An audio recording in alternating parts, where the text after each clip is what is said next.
Dr. Q's Fresh Breath Club for brighter smiles and maximum oral health.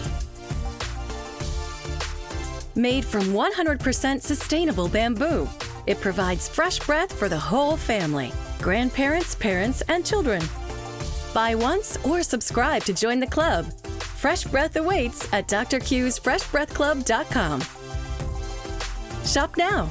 Dr. Q's Fresh Breath Club. Welcome to the Black Lane Podcast. I'm your host, Dom. Our special guest host, Shenise, is with us again. And tonight we're going to be talking about personal finance and management. Shenise, can you get us started, please? Absolutely. What up, y'all? It's your girl, Shenise Nicole. So I can't speak for any other communities, but I know for ours, we in our community, just in general, I feel like it's really important to educate our families on finances and managing money, because 95% of the people in the world are consumers, and the other 5% are the six-figure earners, in between six-figure earners to millionaires and billionaires, which is such a small number. These are the people that understand that, you live off of 30% of your income and invest the rest and pretty much build wealth for yourself through different resources, whether it's bank funding or through life insurance or through other various ways of utilizing resources. I want to pretty much talk about credit, because I don't think a lot of people express how important credit is in terms of acquiring money that can help you build wealth. Credit in itself, in terms of the score, is so valuable, and a lot of people take for granted, their credit, because it can really get you a lot of things. Like, what are some things that you think you would typically use your credit for? Like a car, right? Like a house, apartment, right? What else? Bank funding for a business. They want to look at your credit. They want to know when you have financial obligations, or the trustworthiness that you have with money. Like, it'll determine your relationship with money and how well you are with it. Also, in terms of building it, it's really it's not necessarily bad debt, but sometimes you gotta acquire more debt to balance out the bad and the good, right? To get it up, or you can get things removed. But the best thing to do when it comes to financial planning is always a budget. Budgeting your expenses and comparing what you're spending money on versus, how much you're actually bringing in. I feel like that's just something that needs to be taught, like really enforced in our community specifically, because I know, like, in the Jewish community, the Asian community, they do that. Like, there's other communities that are already on top of it. And I just feel like, since we already know what to do, we might as well get to it, right? The other community's been doing that for generations. Right. So, yeah, definitely having healthy relationship with banks, having long-term bank account relationships. Like, that's so crazy, because I've been with my first bank was Chase and my second bank was Navy Federal. I closed Chase down because it was a joint account with my mom. And what happened to that account? I think my mom, what did she do with the account? I think like she ran up something in the account, and we ended up closing that account. Like, that balance was paid and everything. We ended up closing that account. So that was that. And I've banked with Wells Fargo before, but I think the reason why I stopped banking with Wells Fargo back in the day was because they were a banking institution that charged me to use them, which was like weird. Like, I had to pay like $5 a month or something like that just to have money in the account. Right, maintenance. Yeah. So I stopped using them. And then along the way, I ended up getting a Navy Federal account, and I've been with Navy Federal for like 13 years. You know what I'm saying? And so has it been 13? I think it's been 13 years I've been with Navy Federal. That's one of the best accounts you can have. I said that's one of the best accounts you can have. Exactly. You definitely don't want to mess up Navy Federal. I don't have one yet, just because I gotta go to go there physically to get one. So Yeah, I agree. It's definitely one of the best. I mean, it's a credit union, you know what I'm saying? yep. But definitely want to at least have a bank account, be in good standing as far as like managing finances. That's a way to track like how well you're doing with spending in terms of like providing in terms of analyzing bank statements and seeing what's going in and coming out. That definitely determines like how well you do with money, how well you keep it in the bank, how much you take out all the time on average, how much you keep in there on average. Like, yeah. And I can't believe there's a lot of people that actually don't have a bank account, like a real bank account. Like, I'm not talking about like a Chime or a Cash App, like an actual real bank account. There's a lot of perks to it in terms of being able to utilize it to build up your credit. I got PNC now, but they find like I like PNC more so because the Wawas, you really don't get charged with PNC. They don't charge you no ATM fees or none of that. So Yeah, that's good. that's how an ATM machine make. I mean, that's how a person who owns. Yeah, but it is what it is. The little $3 fee, it is what it is. But I just hate that they do charge that though. It does suck. But luckily there's still other ATM machines that I could still use, where they don't charge me. But yeah, I don't like those fees. Also with that credit though, just in whether it's good or bad, after 7 years, if you're not building credit from what I believe, I'm not sure that's correct or not. That stuff bad like negative things fall off your credit, if I'm not mistaken. Yeah, that's what I also heard too. I wonder why it's 7. But yeah, that's a long wait. But it also goes by fast too. If you're not, Um, if you just living life, them 7 years go past fast. Yeah, but what a lot of people should aim at is, keeping their credit in positive standing instead of allowing things to fall off within 7 years and so on. Because to me, that reminds me of having like a eviction on, you know what I'm saying? Like Right. you literally have to wait 7 to 10 years for that to fall off your account, which is crazy because that affects you buying like a house. It affects you renting somewhere else. It's crazy.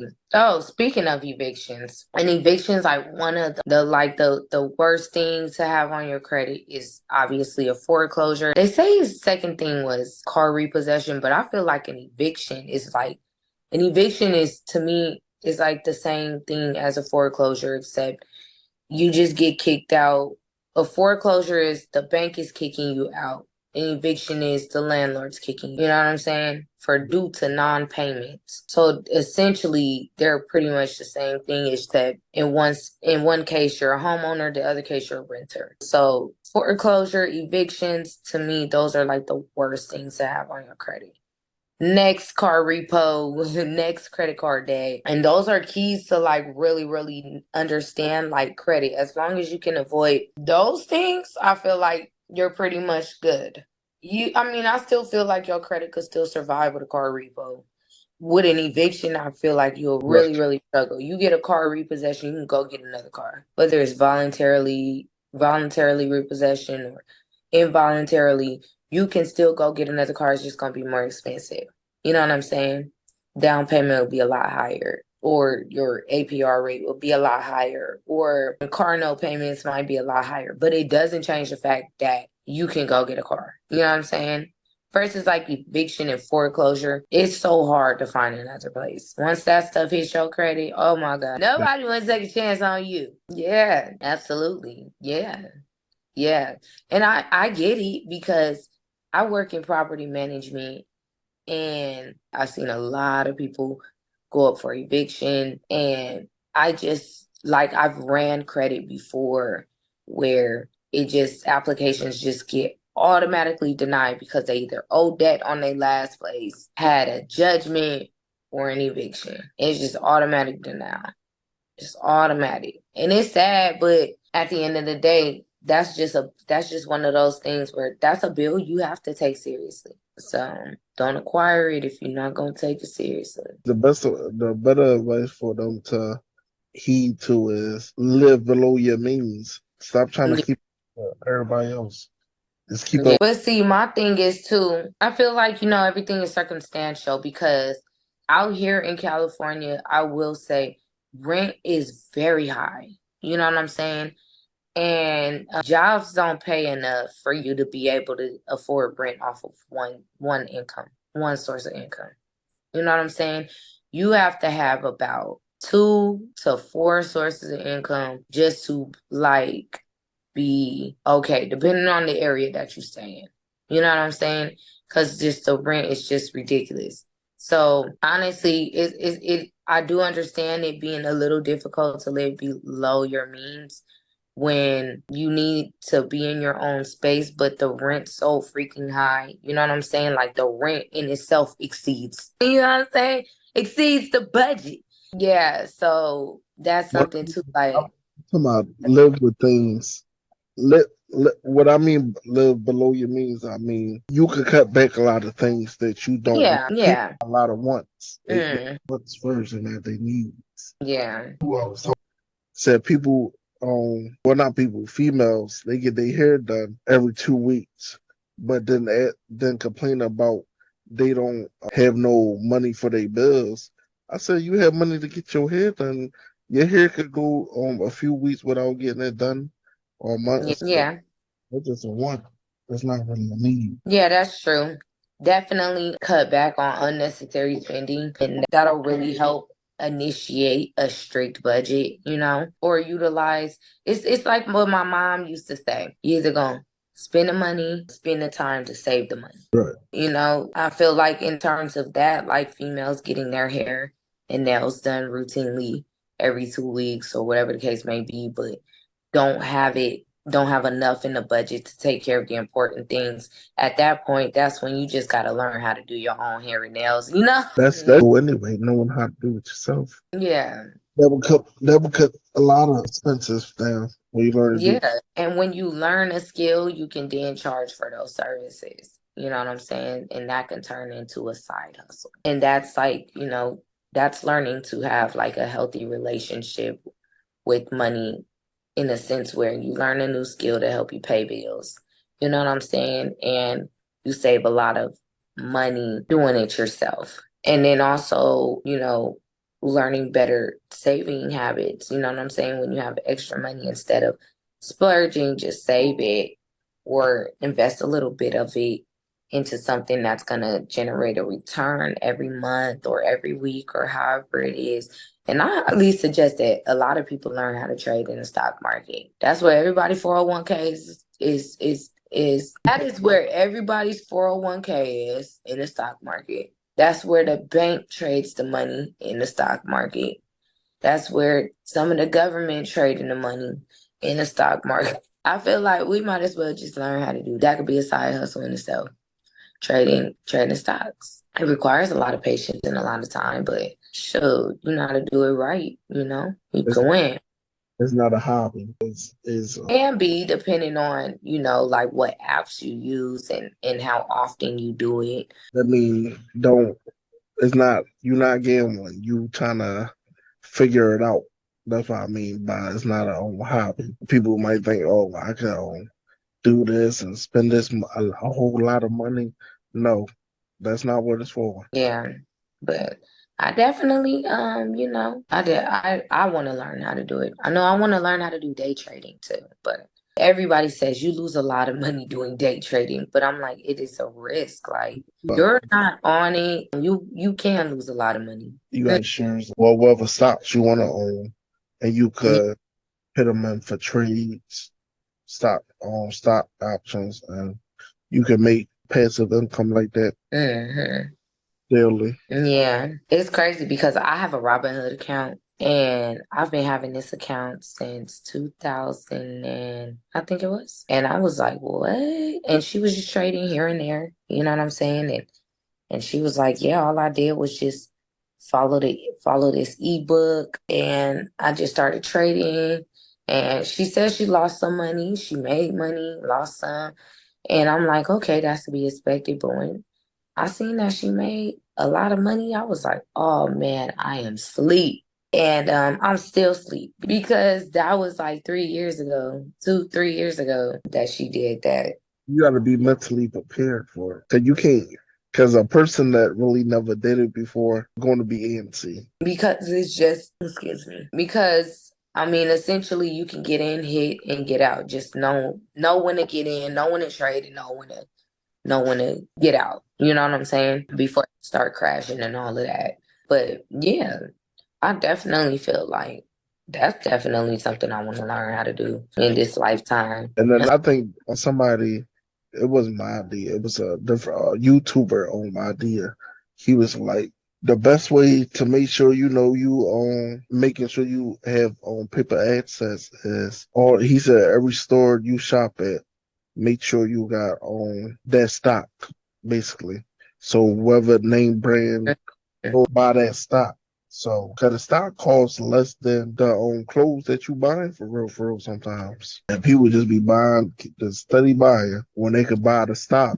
Yeah, that's true. But I also know too is a lot of people that also goes with, like educating yourself on it, because if you're gonna buy it and just hold it, that's not really gonna do much for you. It's not buying and holding it unless it's gonna go up and it just does really well, then that's cool. But what goes up comes down as well. You know what I'm saying? So I think when it comes to stocks, if you're gonna buy it, it should definitely be you're gonna do something with that stock, instead of just holding it. Because that's what I'm doing right now. I'm just holding mine, and I feel like I'm missing out on so much money Well, because I don't know what I'm doing. well, you're not really losing money because all right now all the stocks are low, meaning because we still in the pandemic and we about to be in another recession that we didn't cover from 2020. So why Yeah. they supposed to buy when they low? So when they go back up, because that's what the government doing. They gonna make Mm, sure so you can sell all your assets that you have and it's like whatever stocks you bought for a higher price than what you bought them. yeah. That's how that works. They said Yeah. that's when you're supposed to buy because it's going to go back. History shows that it goes back up. Yeah. And then on top of that too, you got to know how to read the trends and stuff like that too. You know what I'm saying? There's also traders that still know how to make money in what's called a bearish market. So even when the stocks are low, there are people that skilled traders that still know how to make money. You know what I'm saying? So I definitely feel like a side hustle. I always feel like that will always be a good side hustle. Stocks aren't going anywhere anytime soon. And They yeah. the new super currency, Yeah. and that's going to be crazy because it's not it's regulated, but it's not regulated like how money is. Like Yeah. it's a coin, a digital coin, and you don't need permission to really trade it. Like you are, even though it's taxed, it's not really taxed to the point that the government could control it, and that's why they in their own. They keep having them on courtroom meetings or whatever they have. They have courtroom sessions because of that. They want to have control over it so they know how to tax it. You know what I'm saying? Because the IRS, I feel like the IRS is very, I feel like they greedy, low key. But I mean, that's just my opinion. But they want to be able to regulate their own coin so that they know how to tax it, because they can't regulate Bitcoin. You know what I'm saying? And a lot of people are making a lot of money from Bitcoin. And on top of that, the US dollar is backed by nothing. It's literally paper. That's why inflation is so bad. So they need to come up with the digital currency so that the American dollar can be backed by something so that it does have some sort of value or worth. You know what I'm saying? And in that way, somehow, some way, I guess they feel like that's gonna fix the deficit that we in, but we're in like $1 trillion deficit. You know what I'm saying? I just feel like that's crazy, but I feel like that's just their way of being like, okay, like you can make a lot of money with the digital currency if you work the system right. We're going to know exactly how much we're going to be able to take from you.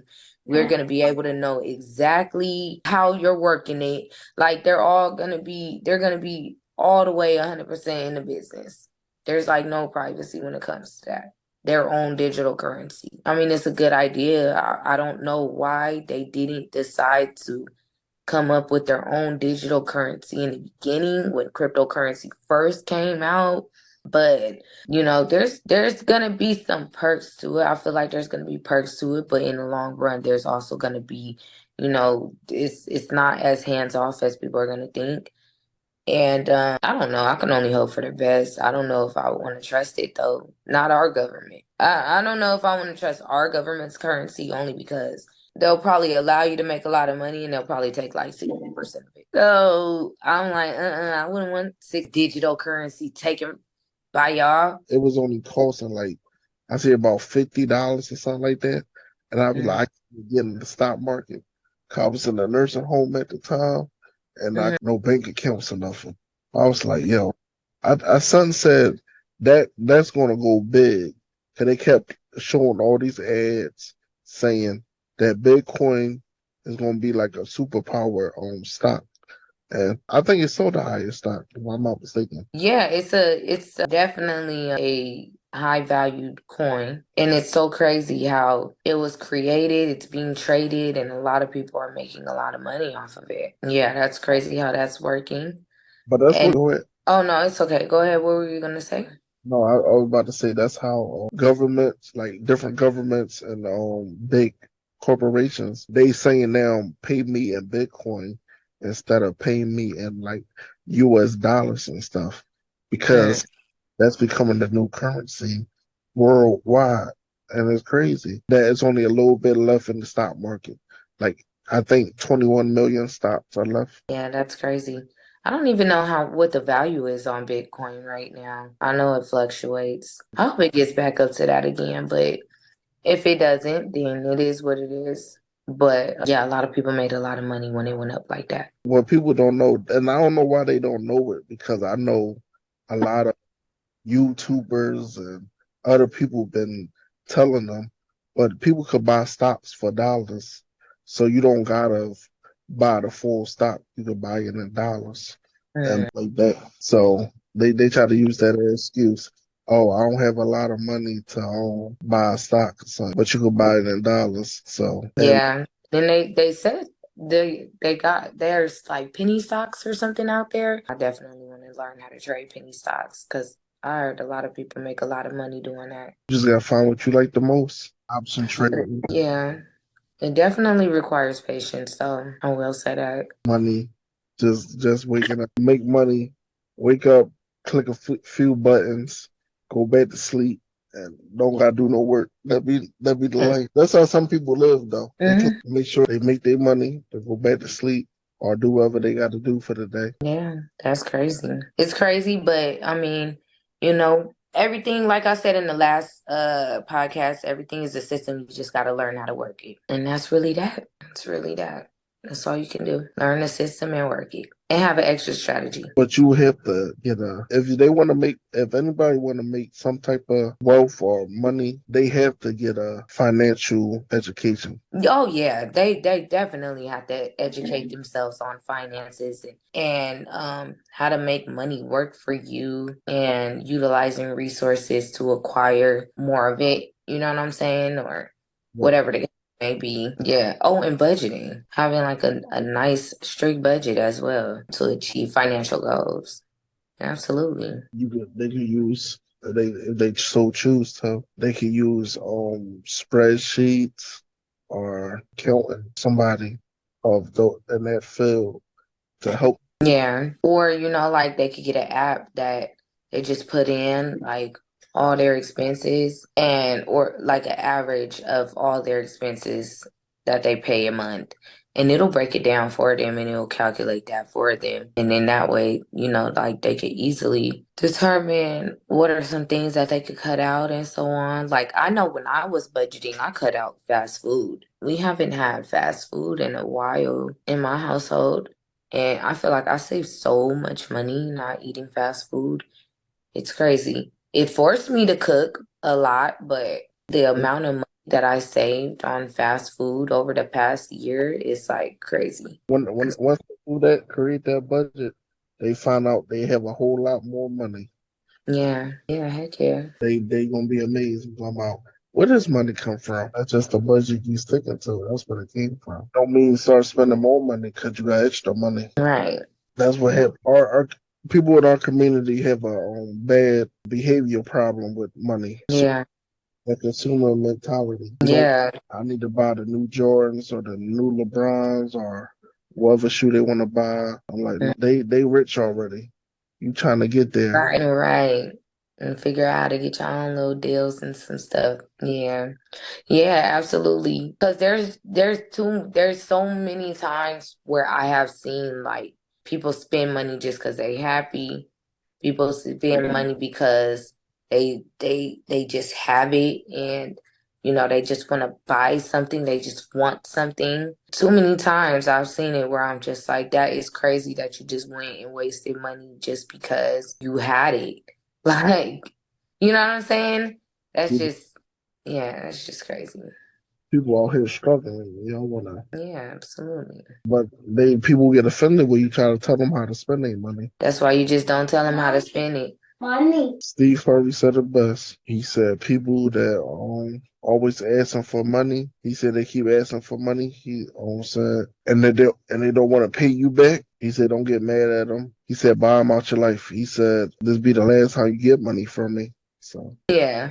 I feel that people will empires. Yeah, people need to watch out for that. Like, if you see can't even pay you back money that you loaned to them, you gotta act like the banks and stuff. Like, well, I can loan you more money when you pay me back. Other than that, loaning you money. When are you ever gonna pay me back? And so yeah. They get amnesia. Yeah, I'm one of those type of people too. That's like, I will let somebody borrow some money, and then depending on if they paid me back or how long it took for them to pay me back, that's going to determine if I help them again. You know what I'm saying? Like, I'm not about to keep just giving you money like I got money to give you. I'm not about to do that. Yeah.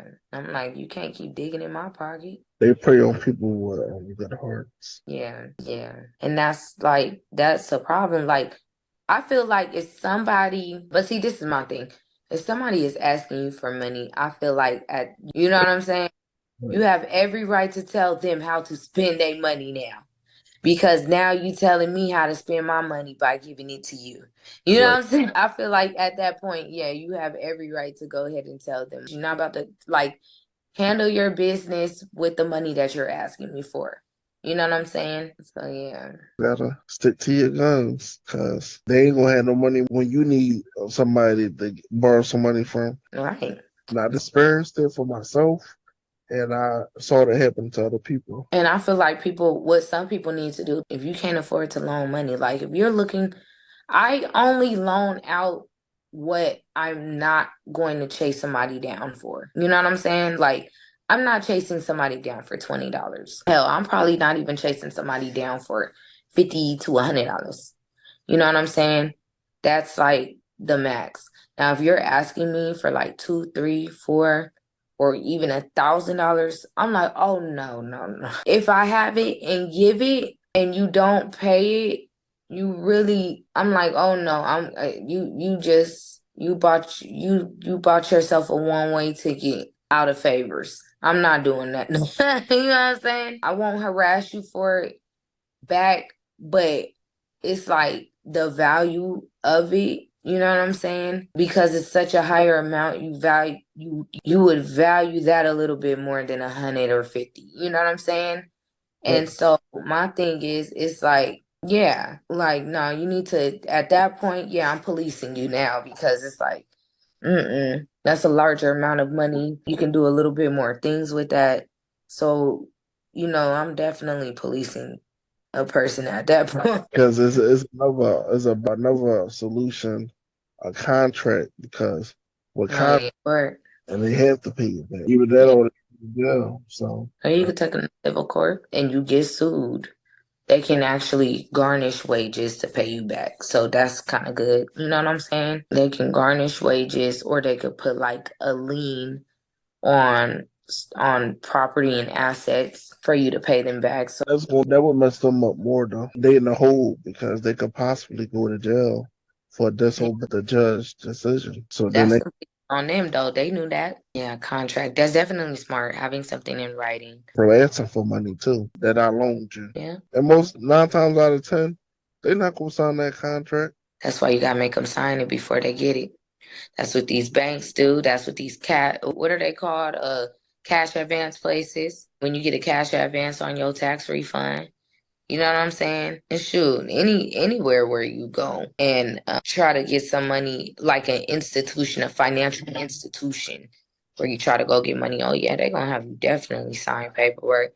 They're gonna have you show proof that you even make any type of money. Yeah, but that's smart though. You know? That's a safer solution than just taking their word for it. Yeah, I agree. Definitely agree. Yeah. So a budget, a contract, and smart habits. Shoot, those are all ways that people can win financially responsible. Did you have anything else you wanted to say on that one, on this topic? What I was about to say, bills and family. When I say family, I mean taking care of your responsibilities, meaning your children.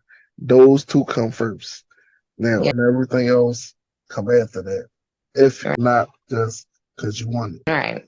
Yeah, that's true. Well, we think y'all good people. It was a pleasure again. Yeah, absolutely. Definitely.